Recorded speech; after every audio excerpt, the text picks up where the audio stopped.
Hello foodies, welcome to র kitchen. আজকে নিয়ে এসেছি মাছের তেল চচ্চড়ির একটি রেসিপি। গরম ভাতের সাথে এই তেল চচ্চড়ি খেতে ভীষণই ভালো লাগে। আসুন দেখে নিই রেসিপিটি। কড়াইতে পরিমাণ মতো তেল দিয়ে একটা মিডিয়াম সাইজের পেঁয়াজ কুচি তেলের মধ্যে দিয়ে দিচ্ছি। পেঁয়াজগুলিকে হালকা লাল করে ভেজে নিতে হবে।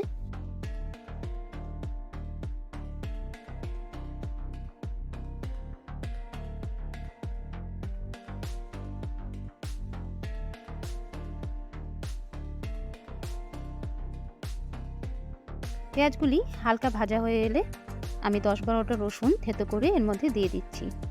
পেঁয়াজ আর রসুনগুলিকে খুব ভালো করে ভেজে নিতে হবে।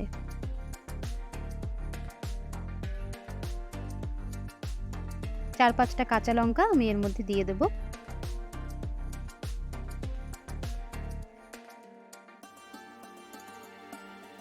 কাঁচা লঙ্কা দিয়ে একটু নেড়ে চেড়ে মাছের তেলগুলি এর মধ্যে দিয়ে দিচ্ছি। তেল দিয়ে একটু ভালো করে নেড়ে নিতে হবে। প্রায় 1 থেকে 2 মিনিট সময় নিয়ে মাছের তেলগুলোকে একটু ভেজে নেব।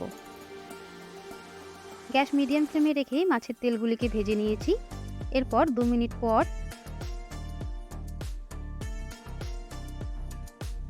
কেটে রাখা সবজি আমি এখানে ডাঁটা, বেগুন, ঝিঙে, পটল, আলু এই সবজিগুলিকে লম্বা লম্বা টুকরো করে কেটে নিয়েছি। সবজিগুলিকে মাছের তেলের মধ্যে দিয়ে দিচ্ছি। আরও 4 থেকে 5টা কাঁচা লঙ্কা আমি এর মধ্যে দিয়ে দিচ্ছি। এরপর দিয়ে দেব স্বাদ অনুযায়ী লবণ,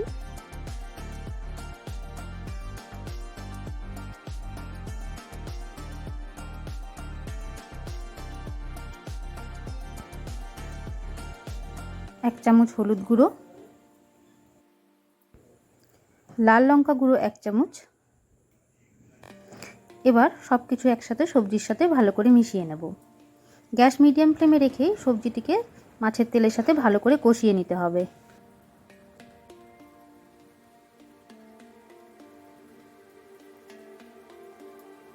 এভাবে খুব ভালো করে নাড়াচাড়া করে নিয়ে প্রায় 7 মিনিট থেকে 8 মিনিটের জন্য আমি সবজিগুলিকে ঢেকে রাখবো।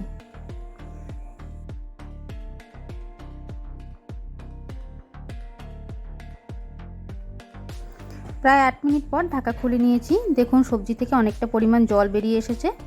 সবজিগুলিকে এভাবে ভালো করে নাড়াচাড়া করে কিছুক্ষণ কষিয়ে নিতে হবে, যতক্ষণ না সবজির জল পুরোপুরি শুকিয়ে যায়, সবজি থেকে তেল ছেড়ে আসছে।